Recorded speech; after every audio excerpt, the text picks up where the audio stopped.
past. We saw that in '08, we saw it in the tech bubble, we saw it with beautiful and amazing ideas that we had here in Israel, even with better places, Better everybody place. knows that. Yeah, Yeah, we went to the north on this weekend, like snow, everybody needs to go there.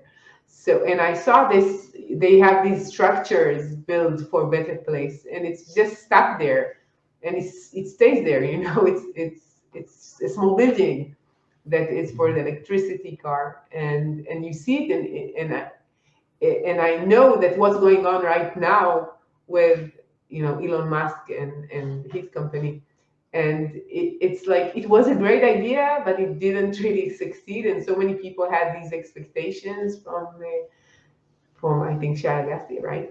yeah. And, He was and he is the real vision guy, right? He was the right, head of his time, and the only difference between him and Elon Musk is Elon Musk's ability to raise money.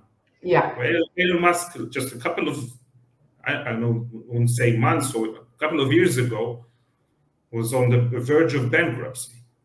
yeah, He needed $1 billion right now just for the cash flow itself. And his abilities to raise money from the public side, from the stock market, is unbelievable. He is a visionary, of course. He's amazing, blah blah blah. yeah, That's obvious. But the only difference between them, that he was ahead of his time, and like 10 years ahead of his time, and the ability to raise yeah, money. And that takes us to the previous point, balancing the expectation between the investors and the food tech industry, and understand that it will take time. Don't raise too much money right now, at least from my perspective. Build the company or the structure behind that, pace after pace. It makes much more sense, uh, because people think that, listen, you can raise money when you can. That's the quote. That's the saying. But I just read a book a couple of weeks ago. Raise enough money in order to bring yourself to the next round stronger, and build trust with the investor itself. I think that's the most important part. It's going too fast, too high, with some of the industry of the investor are not the professional or the experienced people behind that. It could lead to a couple of disasters. That's what I think.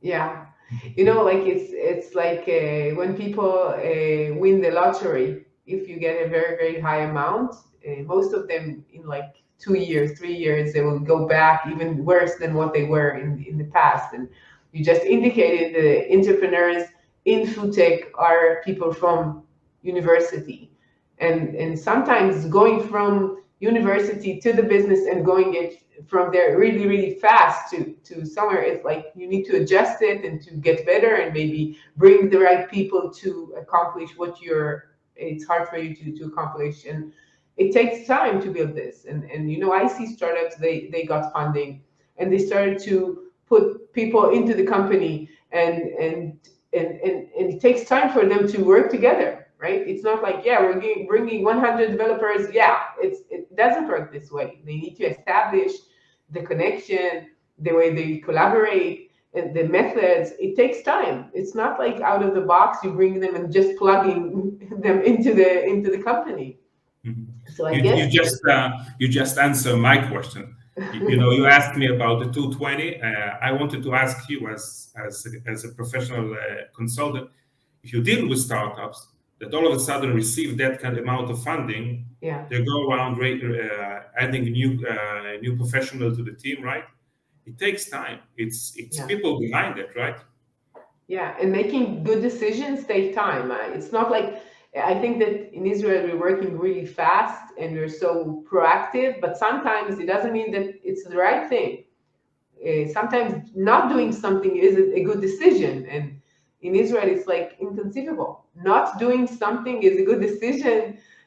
I had one of the talks that I had in the past. It was someone who's talking about decision making, and he said that not making a decision is something that is like in the business world. It's like you're not making a decision right now, you're not doing proactively something, And sometimes, yeah, they just need to really understand what they're going to build and how they're going to do it, and do it in stages instead of like running. And sometimes when you're running, you sometimes fall. But I think that when we're talking about tech in general, this is for sure right.